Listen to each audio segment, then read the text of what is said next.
Hey there, and welcome. Today, we're jumping into a really fascinating question. How can so many different, sprawling pieces all fit together to make a single, unified whole? We're going to explore the very essence of diversity. So, let's kick things off with a big one. How is it possible for one single country to hold so much variety, in its people, its landscapes, its cultures, that it feels like you're traveling across an entire planet? That's the puzzle we're going to try and piece together today. Okay, so to get our heads around this, we first have to break it down. What exactly are the core ingredients that make up this thing we call diversity? At its heart, diversity is really just the state of being different. But it's so much more than that, right? It's this incredible, complex tapestry that's woven from countless threads, like the languages we speak, the beliefs we hold dear, the food that's on our table, and the very land we call home. And you can see these differences everywhere. I mean, think about it. In one part of a country, you might hear Gujarati, but travel somewhere else, and suddenly it's Bengali or Malayalam. You find this incredible landscape of faiths, Hinduism, Islam, Buddhism, Jainism, all living side by side. It's even in what we eat. Someone living by the coast is probably eating fish and rice, while a person in the northern plains is more likely eating wheat. Every single festival, every unique style of clothing, it all adds another rich layer to the mix. But here's the thing. This vibrant mix isn't always perfectly harmonious, because the very same diversity that can make a culture so rich can also sometimes be used to tear it apart. And this is where things get a lot more complicated. Sometimes, differences aren't just celebrated. They're actually used to create inequality. A prime example is the historical caste system, which took the natural variety of human beings and twisted it into a rigid social ladder. It literally turned diversity into a tool for separation, creating these deep divisions that, honestly, we can still feel the echoes of today. To really see just how much geography and history can shape a place, let's do a little case study.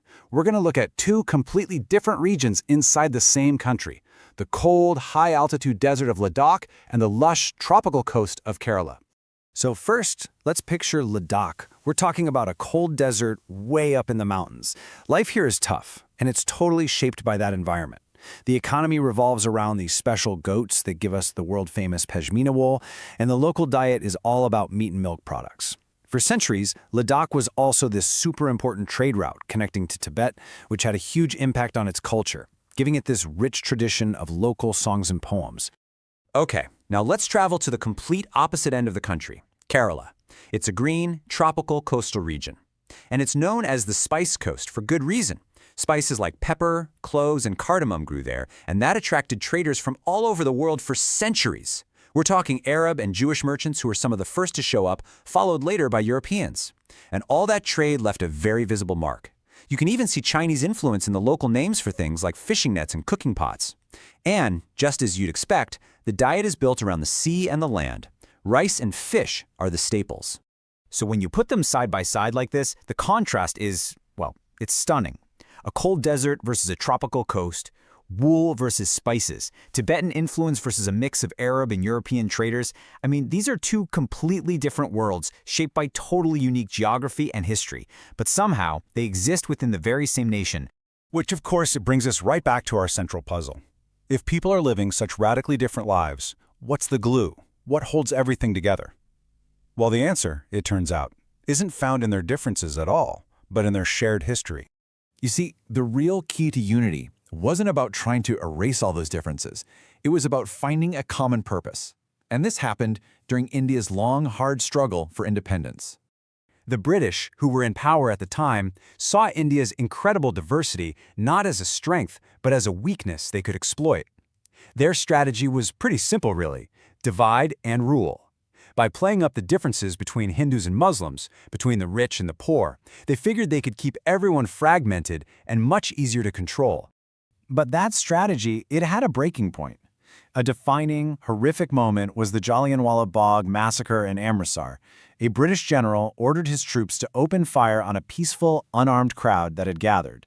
And in that awful event, people from every religion, every class, every background, they stood together. And they fell together. And in that moment of shared sacrifice, all those lines that were drawn to divide them, they just dissolved. There wasn't a Muslim or a Hindu, rich or poor. They were only Indians, united in their grief and in their fight for a common cause. So, this leads us to the final, really powerful idea here, this concept of unity in diversity. It's not just some nice-sounding slogan. It's a philosophy that was born from real history, from real struggle. The person who really put a name to this idea was India's first Prime Minister, Jawaharlal Nehru. He is the one who coined the phrase unity in diversity. And his point was that this kind of unity isn't something that's forced on people from the outside. You can't just command it to happen. As he put it, it is something that is witnessed by us from within. It's an internal feeling, a deep-seated tolerance that allows for profound differences to not just exist, but to actually coexist.